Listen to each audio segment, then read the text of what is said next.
Welcome to our very first episode of Gina's Gems, where you get to meet the team behind the scenes. With us today is Greg Norton, our national practice leader, who is here to provide a brief overview of the macro trends that we're seeing in the large employer market. Greg, I'm so happy to have you here. So let's kick this off with a little fun fact about yourself, if you don't mind. Sure. While folks were at home during COVID, I had the opportunity to witness the birth of baby cows and baby horses, which was a first for me. Most people were learning how to bake banana bread, so you kind of outdid them, but Yeah. Well, thank you for sharing that. Let's get to our topic at hand. So Greg, as you well know, there's been so much change and disruption in the absence space, particularly, and no surprise, in the last year due to COVID. I'd love for you to share a high-level overview of the challenges and trends that you're seeing in the marketplace.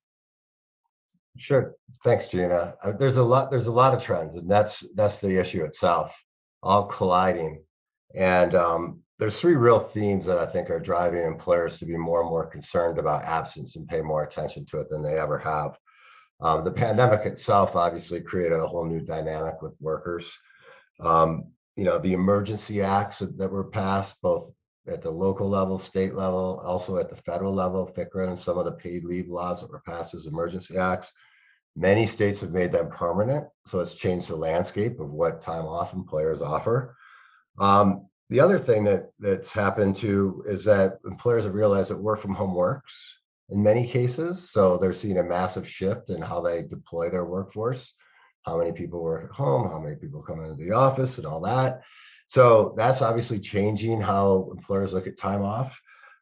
So the second piece is this legislation that's been passed and become permanent. We're seeing more and more states, even post-pandemic, introduce new statutory legislation, which requires employers to be compliant.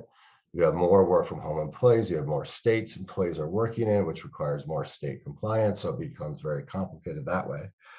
And then the last real key driver, I think, is this disruption in general that we're seeing in two specific areas. One, in the service delivery space with the insurance carriers, many consolidations taking place in the traditional disability, time off, and absence industries.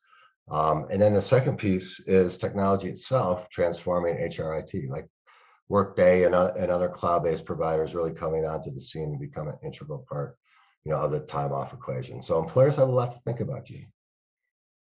Yeah, I agree. And that was really helpful, Greg. I've definitely seen all of these challenges within my client base and agree that employers are looking for solutions. So thank you for that. And this is really just a teaser for episodes to come. We're going to dedicate an episode to each one of the trends that we're seeing and more. So stay tuned for that. But one more thing, Greg, before I let you go. Many employers use one advisor for all of their benefits, healthcare, absence, et cetera. So why would an employer use a specialty consultant like Tryon for just absence, life, and disability? Well, it's pretty apparent now if you're involved in any large employer absence program, it's complexity. And when it comes to complexity, specialization matters. And you can't expect a team of healthcare consultants who have to keep up with that very complicated space to also understand the nuance, the ins and outs, and all the changes that are taking place across the country in the absence management world, especially for large employers.